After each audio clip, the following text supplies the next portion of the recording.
પટેલોએ પોલીસને કેવી ભેરવી દીધી તેની આજે ચર્ચા કરવી છે। અમરેલીના બોગસ પત્રકાંડ મામલે ગુનો દાખલ કર્યો પોલીસે, કામગીરી કરી પોલીસે, આરોપી શોધ્યા પોલીસે અને મુદ્દો આવ્યો પાટીદાર મહિલા આરોપીનો। અને વાત આવી રિકન્સ્ટ્રક્શન કહેતા એ વરઘોડો જેને આપણે વરઘોડા તરીકે ઓળખીએ છીએ અને મુદ્દો રાજકીય બન્યો, સમાજ મેદાને આવ્યો અને હવે સમાધાનની ફોર્મ્યુલા આવી, ભેરવાઈ ગઈ અને માત્ર એકલી બચી તો અમરેલી પોલીસ। વિગતે વાત કરીએ, મહેશ કસવાલા શું બોલ્યા, દિનેશ બાંભણિયા શું બોલ્યા અને નકલી પત્રકાંડ મામલે કૌશિક વેકરિયાની હામી બાદ સમાધાન કેવા થયા। વૈષ્ણવજન તો તેને કહીએ જે પીડ પરાઈ જાનાને રે।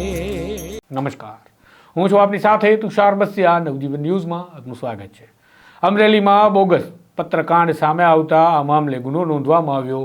પોલીસે આરોપીઓની ધરપકડ કરી, જેમાં એક મહિલા આરોપીની પણ ધરપકડ પોલીસ દ્વારા કરવામાં આવી। મહિલા આરોપી સહિતના આરોપીઓને લઈ પોલીસે ઘટનાનું રિકન્સ્ટ્રક્શન કરાવ્યું। એસપીનું કહેવું હતું કે સાંયોગિક પુરાવા મેળવવા માટે કરવામાં આવેલી આ કાયદેસરની રિકન્સ્ટ્રક્શનની પ્રક્રિયા હતી, પરંતુ હાલ જે પ્રકારે માહોલ વરઘોડો અને સરઘસનો બનાવવામાં આવ્યો છે તેના કારણે લોકોને લાગ્યું કે આ આરોપી મહિલાનું રિકન્સ્ટ્રક્શનના નામે વરઘોડો કે સરઘસ કાઢવામાં આવ્યું, જે નિંદનીય અને ખેદજનક બાબત છે।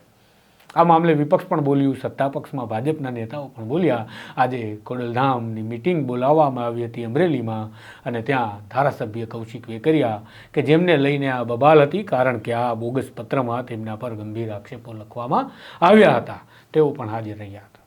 મહેશ કસવાલા અને દિનેશ બાંભણિયા બંને પાટીદાર આગેવાન પણ છે। મહેશ કસવાલા ધારાસભ્ય પણ છે અને આ બંનેએ કહ્યું કે કૌશિક વેકરિયાએ મોટું મન રાખ્યું અને હવે ફરિયાદ પાછી ખેંચવાની પ્રક્રિયા ચાલી રહી છે, પરંતુ આ વાત માત્ર દીકરી પૂરતી છે કે જે મહિલા આરોપી છે તેના પૂરતી ફરિયાદ પાછી ખેંચવાની છે, પરંતુ હવે પોલીસ કેવી ભેરવાય એ વાત કરી લઈએ। બાદમાં સાંભળો દિનેશ બાંભણિયા અને મહેશ કસવાલાને। તો પોલીસ એવી રીતે ભેરવાય કે પોલીસે જે કંઈ પણ કામગીરી કરી કાયદાની જોગવાઈ અનુસાર કરી, કાયદેસર કરી તેવું કહ્યું અને હવે આ સમાધાનની ફોર્મ્યુલા પાટીદાર સમાજનું દબાણ સર્જાતા જે લાગુ પાડવા માટે આવી રહી છે તેના કારણે દોષ માત્ર પોલીસનો દેખાશે, કારણ કે ગોપાલ ઇટાલિયાએ પણ કહ્યું કે જિલ્લા પોલીસ વડા અને પીઆઈ વિરુદ્ધમાં પણ કાર્યવાહી કરવામાં આવે। નેતાઓના ભરોસા ના હોય એવી એક કહેવત છે। આ અમરેલીના જિલ્લા પોલીસ વડાને હવે કદાચ સમજાતી હશે, કારણ કે આખું ઠીકરું તેમના પર ફૂટવા જઈ રહ્યું છે। સાંભળો મહેશ કસવાલાને કે જેમણે ગોળ ગોળ જવાબ આપ્યો જ્યારે સવાલ થયો કે આ દીકરી નિર્દોષ છે એટલા માટે સમાધાનની ફોર્મ્યુલા છે કે પછી સમાજના દબાણના કારણે, ત્યારે મહેશ કસવાલા ગોળ ગોળ ઘૂમી રહ્યા હતા। અને વાત કરીએ દિનેશ બાંભણિયાની તો તેમણે પણ કહ્યું છે કે પોલીસની કાર્યવાહી મામલે નરેશ પટેલને રિપોર્ટ આપવામાં આવશે અને નરેશ પટેલ રિપોર્ટ બાદ ઉચ્ચ કક્ષાએ રજૂઆત કરશે। જો બંને શું બોલ્યા પહેલાં સાંભળી લો મહેશ કસવાલાને, બાદમાં દિનેશ બાંભણિયાને।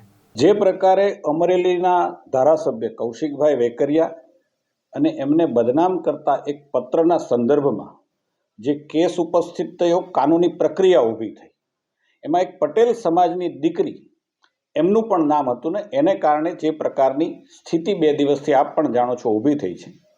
જે તે વખતે પણ 5 દિવસ પહેલાં પણ કૌશિકભાઈએ દીકરીને ઝડપથી જામીન મળે એના માટેની સંમતિ પણ આપી હતી, પરંતુ કોઈ પણ પ્રકારે ગેરસમજના કારણે એ ન બની શક્યું।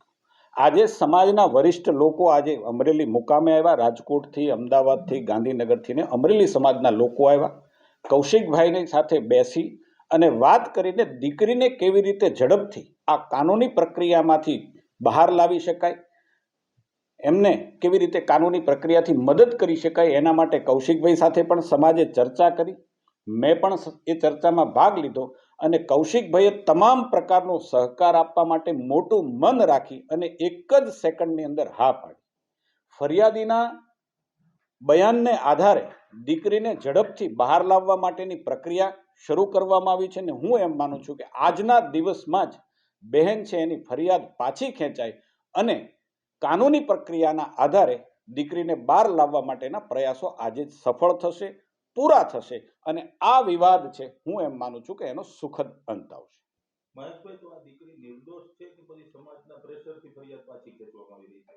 હું એમ માનું છું કે દીકરી નિર્દોષ પણ પ્રારંભિક જે માહિતી મળે છે, દીકરી નોકરી કરતી હતી અને કોઈ પણ જગ્યાએ કોઈ પણ સ્થળે જ્યારે દીકરી કે દીકરો કોઈ પણ વ્યક્તિ નોકરી કરતી હોય ત્યારે એના બોસ કે એના માલિકના કારણે, એના આદેશને કારણે એ કામ કરતી હોય છે. એટલા માટે પ્રારંભિક જે અમારી પાસે માહિતી આવે છે એમાં દીકરીનું ડાયરેક્ટ ઇન્વોલ્વમેન્ટ ન હોય અને એટલા માટે આજે નહીં 4 દિવસ પહેલાં પણ એના જામીન લેવાના હતા ત્યારે પણ કહ્યું હતું કે દીકરીના એકલીના જામીન મૂકી દેવા જોઈએ કે જેનાથી એને જામીન મળે, પરંતુ એ ન થઈ શક્યું.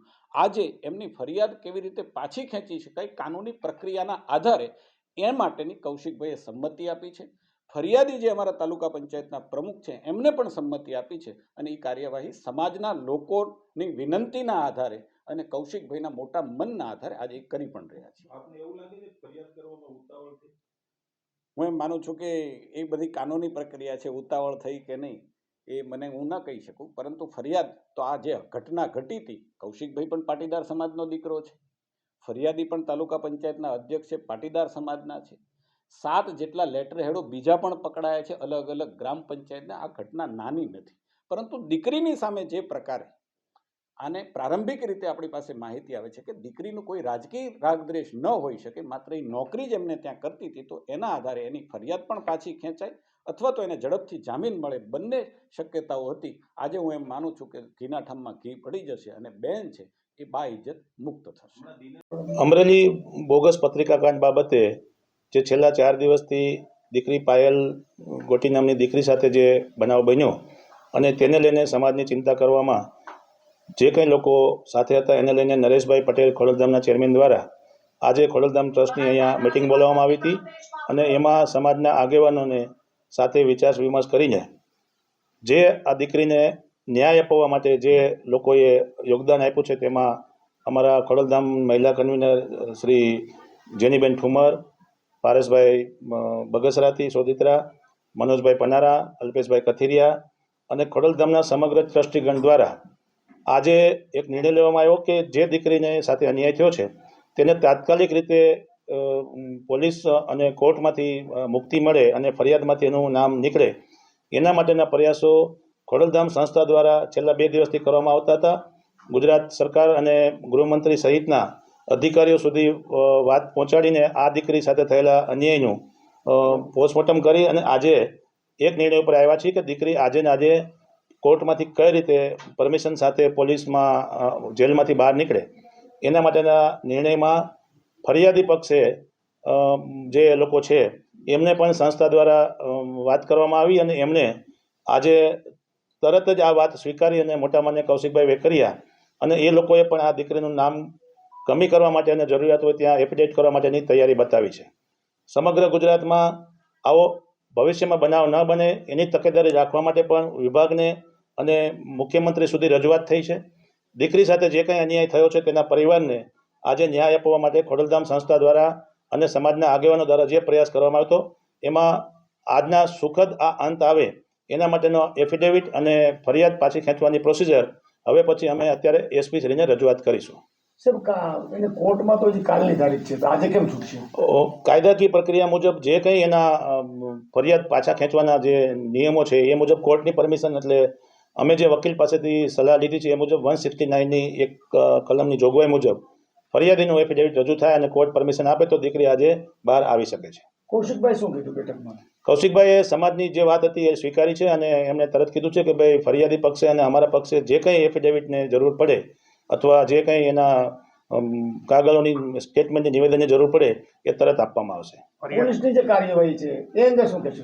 પોલીસની કાર્યવાહી અંગે અમે અત્યારે એસપીને મળવાના છીએ અને જે કાર્યવાહી સમગ્ર ગુજરાતના લોકોએ જોઈ છે તે ખરેખર નિંદાને પાત્ર છે, પરંતુ આના બાબતે નરેશભાઈ પટેલ સુધી અમે રિપોર્ટ પહોંચાડીને આગળની રજૂઆત ક્યાં લેવલે યોગ્ય ફરિયાદ કરવાની હોય કે રજૂઆત કરવાની હોય એ નરેશભાઈ દ્વારા કરવામાં આવશે. પોલીસ તંત્ર સામે કઈ કાર્યવાહી થાય એવા કઈ પગલાં? જી બિલકુલ, મેં આપને કીધું એમ કે જે આખી ઘટના બની છે તે દુઃખદ બની છે, એ ઘટનામાં કયા કયા પ્રશ્નો ગેરકાયદેસર રીતે લેવાયા છે એનો સમગ્ર રિપોર્ટ ખોડલધામની ટીમના ટ્રસ્ટી મંડળો અહીંયા હાજર છે એ નરેશભાઈને આપીને ઉપર લેવલે સુધી ફરિયાદ કે રજૂઆતના રૂપે કરવામાં આવશે. ફરિયાદ જે છે તમામની સામે કે પાછી ખેંચવામાં આવશે કે ખાલી દીકરી માટે? ના, આ પ્રશ્ન ફક્ત દીકરી માટેનો છે અને દીકરી સાથે જે દીકરી 10,000માં નોકરી કરતી જે વાત અમારી સામે આવી છે એટલે દીકરીને અન્યાય થયો છે એવી મેટર છે.